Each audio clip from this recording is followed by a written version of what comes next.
May 14th, 1930. Yesterday something terrible happened. I do not know who to turn to or who to talk to, so I've decided to write it down. You, dear diary, are now my confidant and sole guardian of my secret thoughts. Hans lies in the next room, teetering between life and death, and I am terrified. Oh, the injustice of life. First Mama, now then Hans. Please, dear Lord, don't take my little brother away as well. May 15th, 1930. Hans made me promise to keep this a secret, but it's a burden that is too heavy. I know I can tell you, though, dear diary. We discovered a cave in the mountains, a marvelous cavern with ancient paintings on the walls.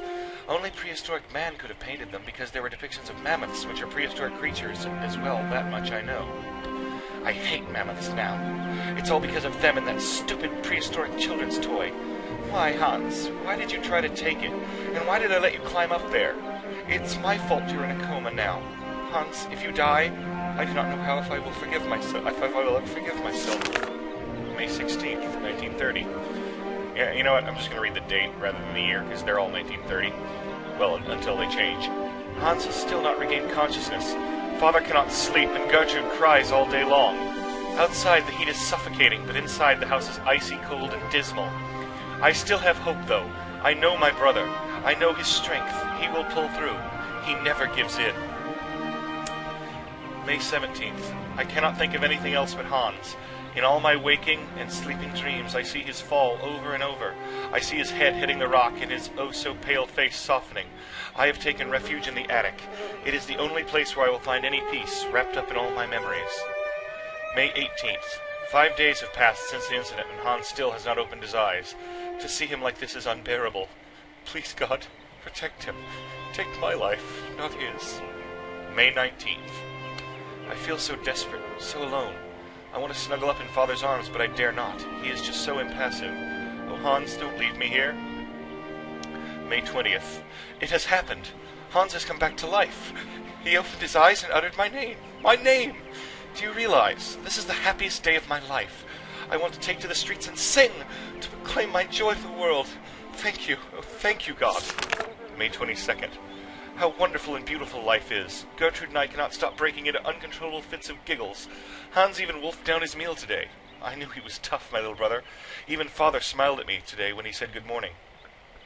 May 25th. I don't know whether I'm coming or going. I'm totally absorbed in Hans's recovery.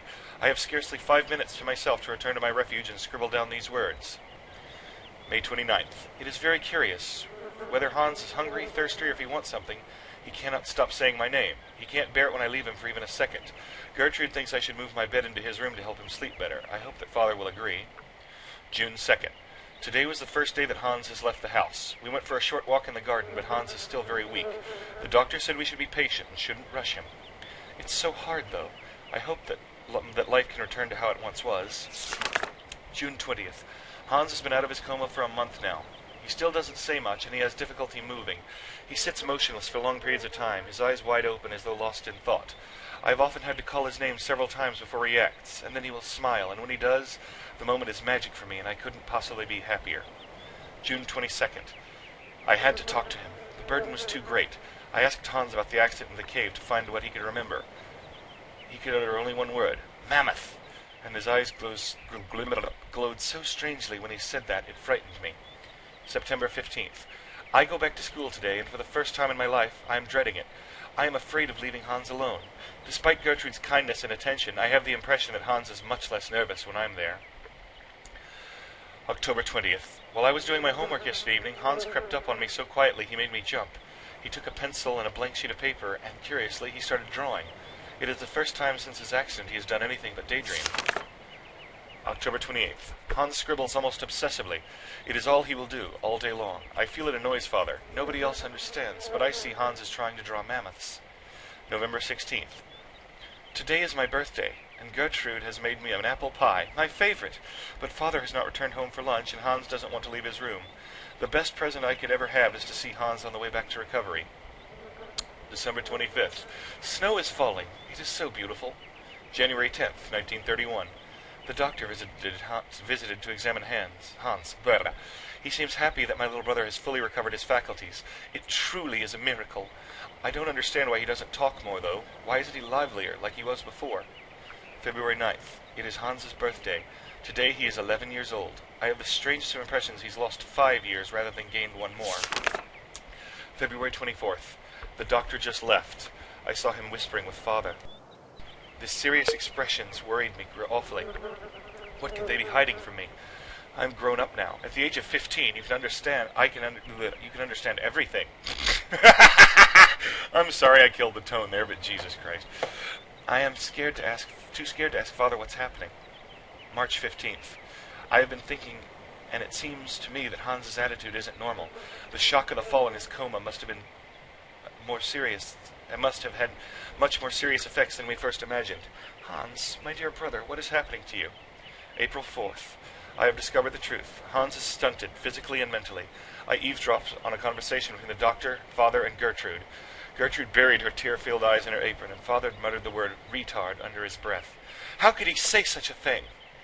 April 13th. It is Easter, and we're on school holidays, which means I can spend all my days with Hans and protect him from Father's permanent dark moods. He cannot accept the fact that Hans, his only son, will stay in this state forever. April 14th. It is truly difficult to accept, but it is not Hans's fault. Mine maybe, but not Hans's. I don't know how to make Father understand. He seems full of hatred for him. It is dreadful. I feel so powerless. May 14th. 1 year. 1 year has gone by, and it feels like an eternity. The situation shows no sign of improvement, neither in terms of Hans's mental health or Father's attitude towards him. May 30th. Extraordinary! Father has decided to take Hans to Paris for new tests. He says that only in the French capital will he find truly competent doctors. We must make Hans ready for the great expedition. June 6th. No news from Father and Hans, but I remain hopeful. I am sure they will take good care of my little brother. July 15th. They have returned. Hans rushed into my arms and started crying. It took me a long time to calm him down and get him to sleep. Father is still as taciturn as he was before he left. The French doctors have confirmed the diagnosis. Hans will remain physically and mentally impaired. I am stunned. August 28th. The summer is coming to a close. It has been less stifling than the last. The sun has put color in Hans's cheeks. When I look at him, I have difficulty imagining he will not recover, or not change. November 16th. Father still says nothing, and increasingly shuts himself away in his office at the factory. Christmas. Gertrude tells me that love and faith triumph over any science. I lack neither. God be praised. January 12th. Father took Hans to the factory this morning. Hans was so afraid that I accompanied them. Fortunately, Father said nothing. I fail to understand why he insisted on bringing him there. January 13th. Father left for the factory with Hans once again this morning. I think he wants to persuade Hans that he could be useful for something. It is his way of resisting fate. February 17th. For a month now, every morning Hans has gone to work with Father at the factory. I'm not exactly sure what he does there, but he seems to enjoy it. I feel my brother's behavior has changed considerably. He's much less capricious. April 14th. I could cry. Well, 1932. I forgot to change the date year. I could cry. Or forgot to read it. Hans has made me a present. A small robot mammoth with a trunk... there's that word again. A small robot mammoth with a trunk that rises and falls. When Father saw it, he nodded his head in satisfaction. May 20th. Both Gertrude and Father now have their own robot mammoths. Theirs are more intricate and finely tuned. Little brother is not such a retard after all. 15th. October 15th. Hans's mammoths now walk, raise their trunks, and wag their tails. It's incredible. December 22nd. I met the head of the factory workshop, Mr. Grips, this morning. He said for a lad of 12, Hans is very gifted. It is a shame he only makes elephants. February 11th. Father and Hans were locked in a long discussion yesterday, or should I say Hans was locked in one of Father's long monologues. As it is inconceivable Hans should go to school like other children, Father wants to take him on as a worker at the factory. However, Hans will have to stop making his own little devices. Hans' silence, his half-gaping mouth and staring eyes finally sent Father off in a rage. February 12th, 1933. I tried to broach the subject with Hans. I suggested he should obey Father. Learning a craft at the factory is his one chance to do something constructive with his life. He is so gifted and takes so much pleasure in making automatons. He did look like he wasn't listening to me, but I know he'll think about what I said. February 20th. It is not that Hans cannot speak. Rather, he doesn't want to speak. He uses the least possible words for communication, except with me, but he's still very economical with words. May 15th. Incredible! Hans was not just satisfied with learning how the assembly line works. Instead, he completely redesigned it. Father and Monsieur Grips are taking a serious look at his plans. July 10th. Father wanted to talk to me about my future since I passed my exams. He wants to send me to university because he says my intelligence is astounding. My heart was beating so loud. It's true, I do love studying, but I couldn't bear to be away from Hans. September 2nd. What a ghastly summer. I've been permanently torn between my desire to go to university and my refusal to leave my brother. I talked about it with Hans, but he said nothing. That same evening I found my own little mammoth broken. October 9th. Hans had another fit of hysterics at dinner again. Father announced Hans's new assembly line would be finished. However, they had removed the automaton parrots that shout orders, as they were deemed superfluous. Hans was livid. He hurled his soup dish to the ground and stormed off to his bedroom. What will happen between both of them when I'm not here? October 17th. Despite my scruples, I am finally leaving. Hans has not talked to me for a week. Father would not understand if I told him why I wanted to stay. My heart is so heavy. Christmas. It is so strange to be home.